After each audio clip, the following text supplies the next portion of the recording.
हाँ प्रिय विद्यार्थियों, ये देखते हैं, ये सन 2020 अनसॉल्व पेपर है। ये HM का है, पेज 10 और प्रश्न 2 का खा खंड।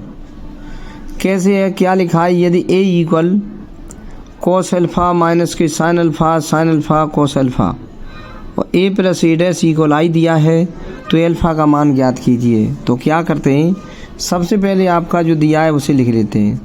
A इक्वल कॉस अल्फ़ा लिख लो, माइनस के साइन अल्फ़ा लिख लो, और यहाँ पर साइन अल्फ़ा, यहाँ लिखेंगे कॉस अल्फ़ा ये, और ये भी दिया है A plus A dash equal I, A plus A dash equal I दिया है।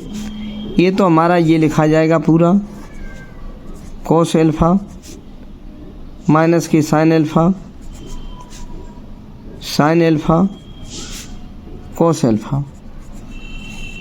ये होता है। A डैश क्या होता है, इसका परिवर्त कर देते हैं, इसका ये पंक्ति को कॉलम में खड़ा कर देते हैं, प्लस लगा देंगे, ये पंक्ति यहाँ लिख देंगे कॉस अल्फ़ा, पंक्ति को कॉलम बना देते हैं ऐसे, तो माइनस के साइन अल्फ़ा, ये पंक्ति को पहला कॉलम बना दिया, दूसरी पंक्ति को दूसरा कॉलम, ये डैश होता है, इसे परिवर्त आव्यूह कहते हैं। तो ये कर दिया साइन अल्फ़ा कॉस अल्फ़ा, और यहाँ बराबर का लगाया चिन्ह।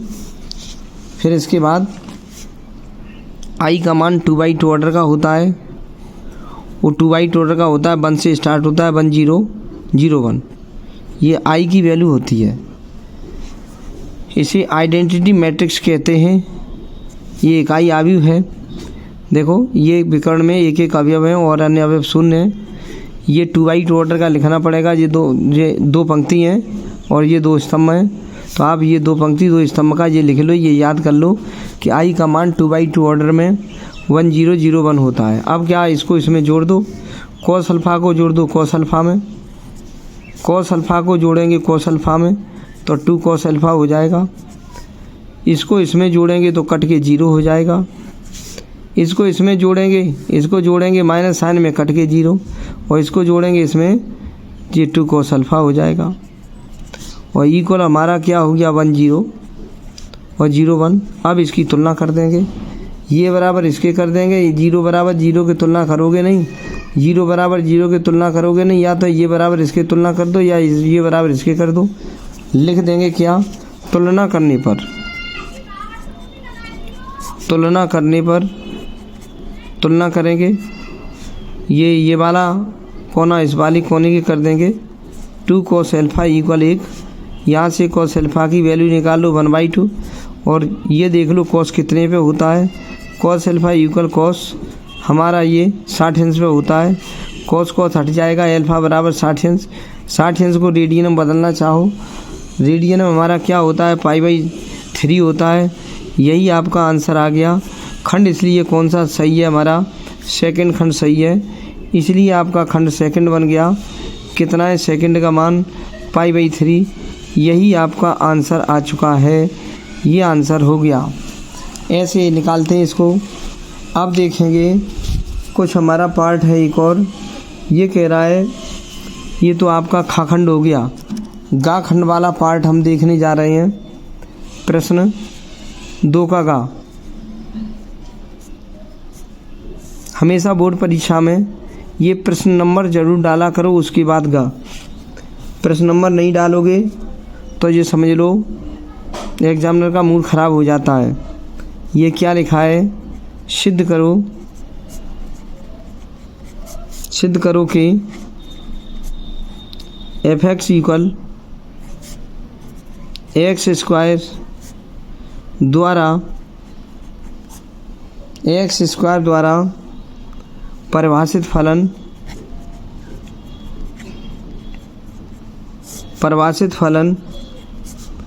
f such that IR equal IR। वैसे I होता नहीं है, R केवल होता है R,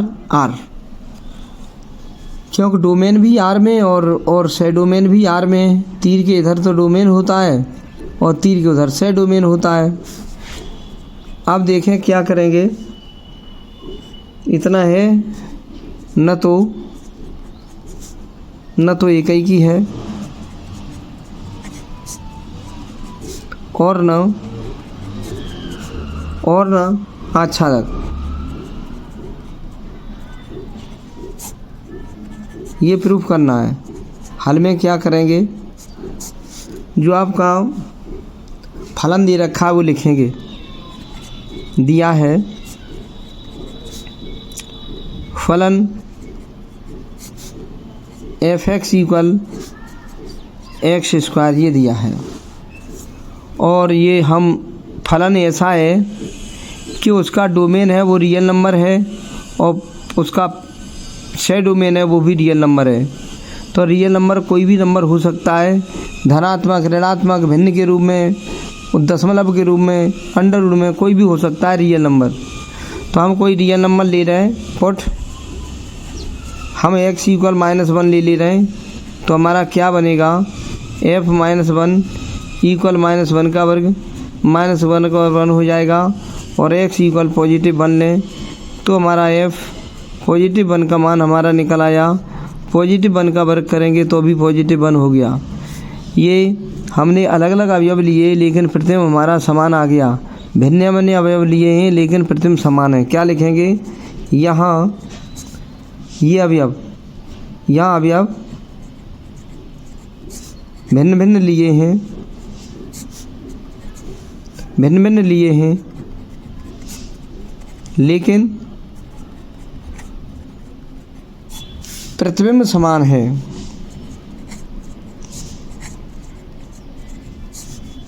प्रतिबिंब समान है इसलिए f इकाई नहीं है।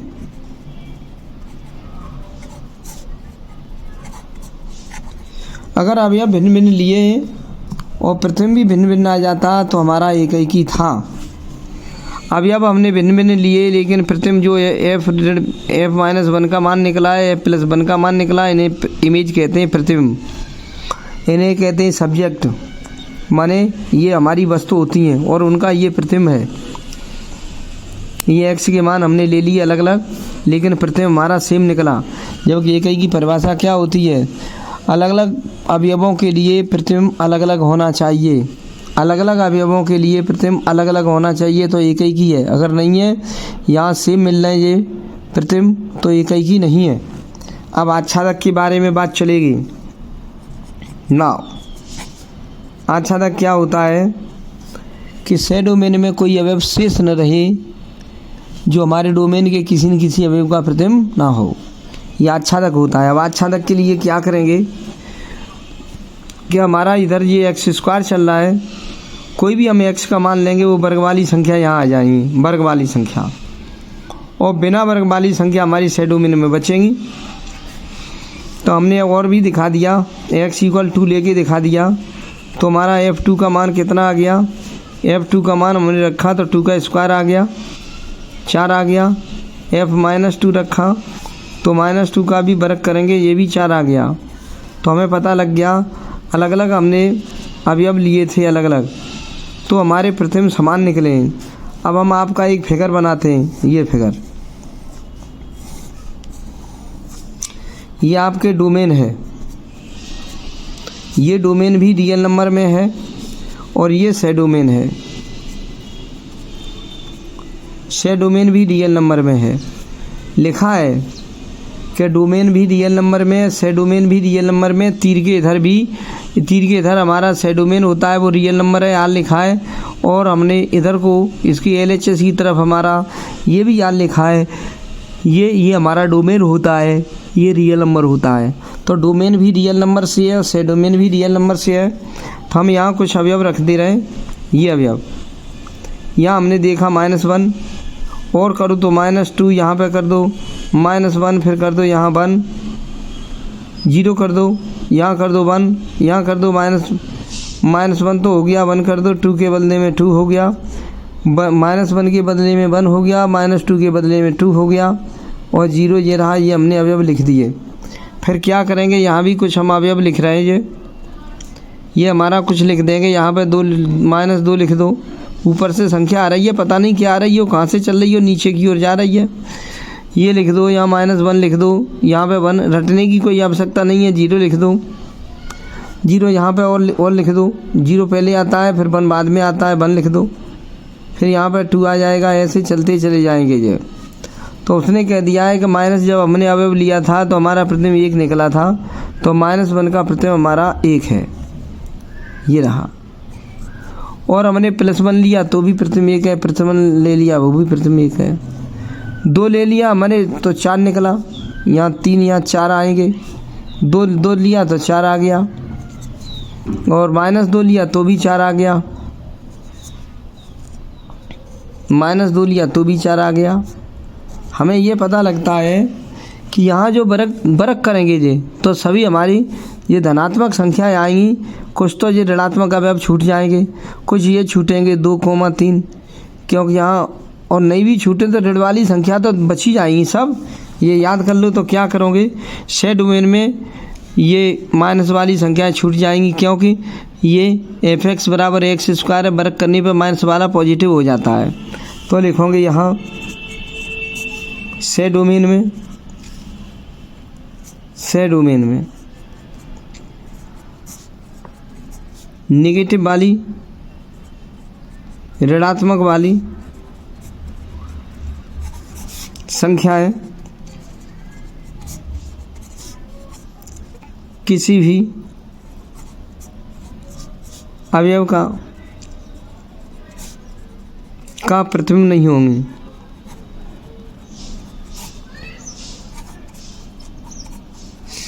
ये ऋणात्मक वाली संख्याएं वो डोमेन के किसी भी अवयव का प्रतिबिंब नहीं होंगी, क्योंकि यहाँ f(x = x² है, वर्ग करने पर यहाँ कोई नेगेटिव आएगा ही नहीं। इसलिए क्या लिखेंगे, इसलिए f आच्छादक नहीं है।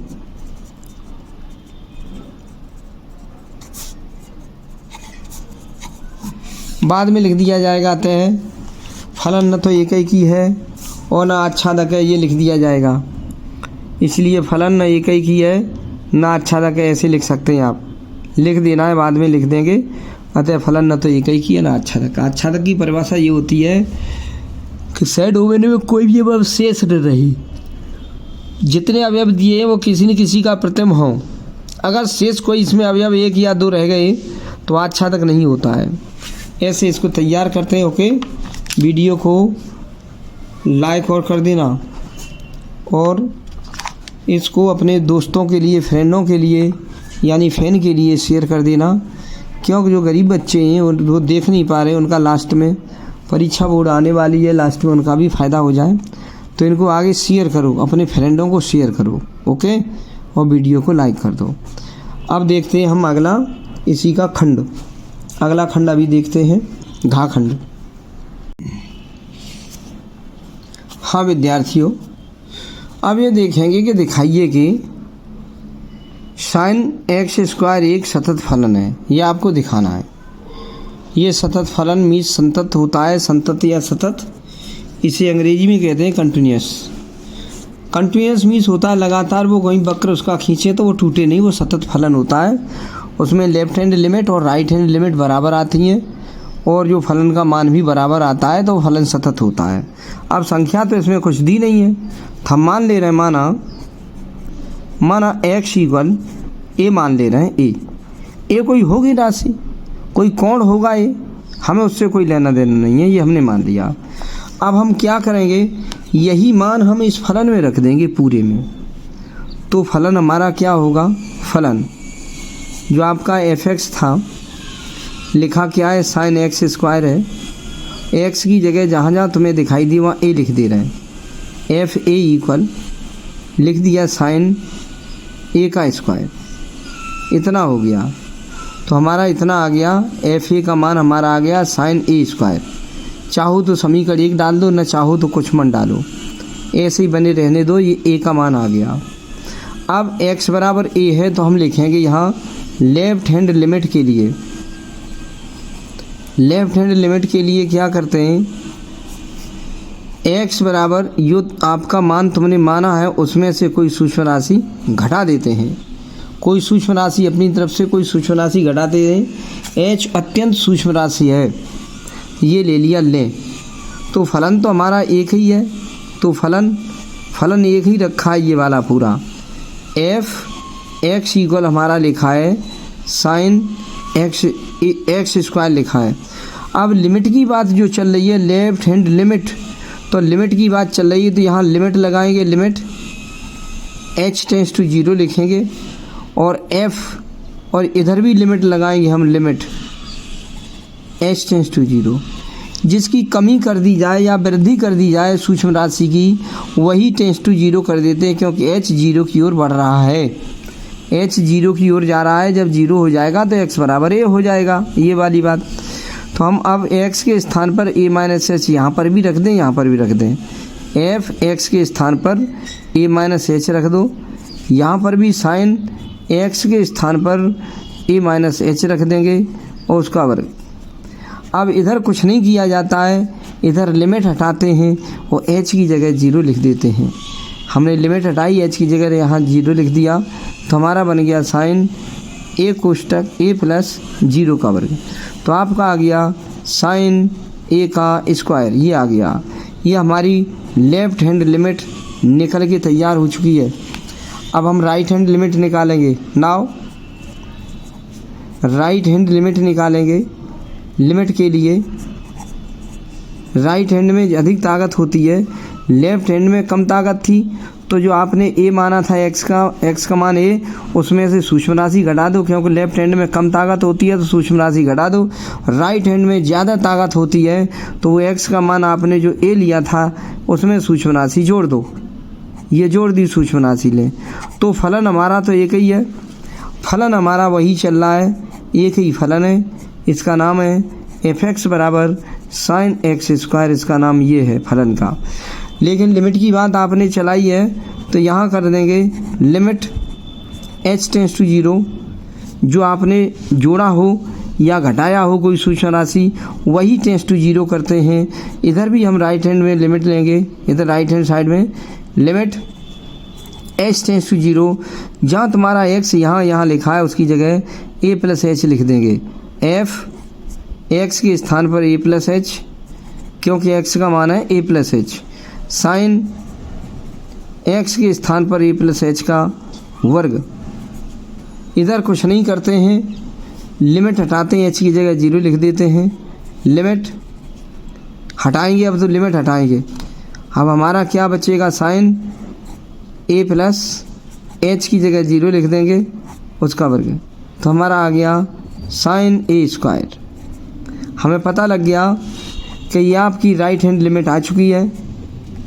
हमने देखा कि जो फलन का fa का मान निकला था साइन a स्क्वायर, वही हमारा लेफ्ट हैंड लिमिट का निकला है साइन a स्क्वायर, वही राइट हैंड लिमिट का निकला है साइन a स्क्वायर। हमने बता दिया कि fa का मान हमारा लेफ्ट हैंड लिमिट के बराबर है और इक्वल निकला है राइट हैंड लिमिट के इक्वल निकला है। इसलिए x के प्रत्येक मान के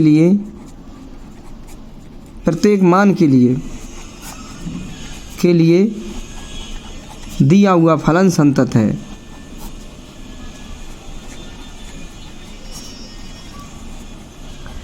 संतत कह दो, सतत कह दो, एक ही है बात, संतत है।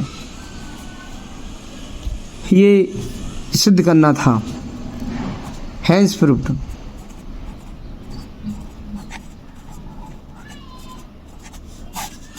ये हो गया। अब हम इसी में घाखंड करते हैं। घाखंड देखो कैसे करेंगे। पहले हम घाखंड लिखते हैं। घाखंड क्या है, नंबर तो डाल लेंगे, प्रश्न दो घा तो हो गया, अंगाखंड करेंगे, 2 का अंगा। अंगा में क्या लिखा हुआ है कि यदि a का मान, यदि a तथा b दोनों घटनाएं स्वतंत्र हैं, दोनों घटनाएं स्वतंत्र हैं,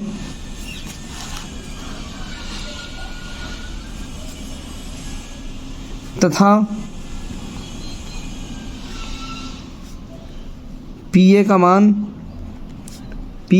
3/10, PB का मान 4/10, तो P A इंटरसेक्शन B की वैल्यू ज्ञात करो कितनी होगी, ये पूछा है।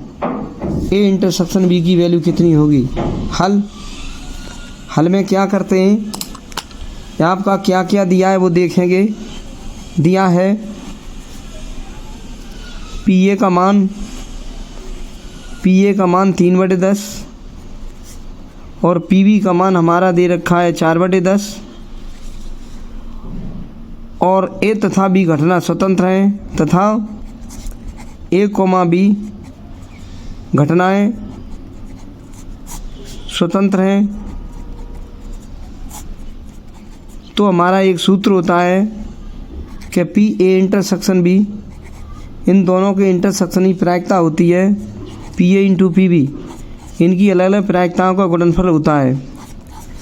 A और B दोनों घटनाएं स्वतंत्र हों तो इंटरसेक्शन की प्रायिकता PA into PB, PA intersection PB का मान PA इंटू PB के गुणनफल के बराबर होता है। यदि A और B दोनों घटनाएं स्वतंत्र हैं तो उनके इंटरसेक्शन की प्रायिकता उनकी अलग अलग प्रायिकताओं के गुणनफल के बराबर होती है। तो PA की वैल्यू देख लो 3/10, PB की वैल्यू 4/10, गुणा कर लो 12/10, काट दो इसे, 4×12 100 हो जाएगा, काट दो, किसी से भी काट दो, 4×12 और 4 से 25 बार कट गए, ये 3/25 आ गया, ये आंसर आ गया। 3×4 = 10 काट दो, 4×12 और 4×2 8, 4×5 20 25, 3/25 आंसर आ चुका है। ऐसे आप इसका मान निकालेंगे और तैयार करेंगे, करते रहेंगे इसका कार्य। ठीक, ओके। तो आप इस वीडियो को लाइक कर दो और अपने दोस्तों को शेयर कर दो, जिससे वो भी परीक्षा आने वाली है वो भी अपनी तैयारी कर लें। ओके।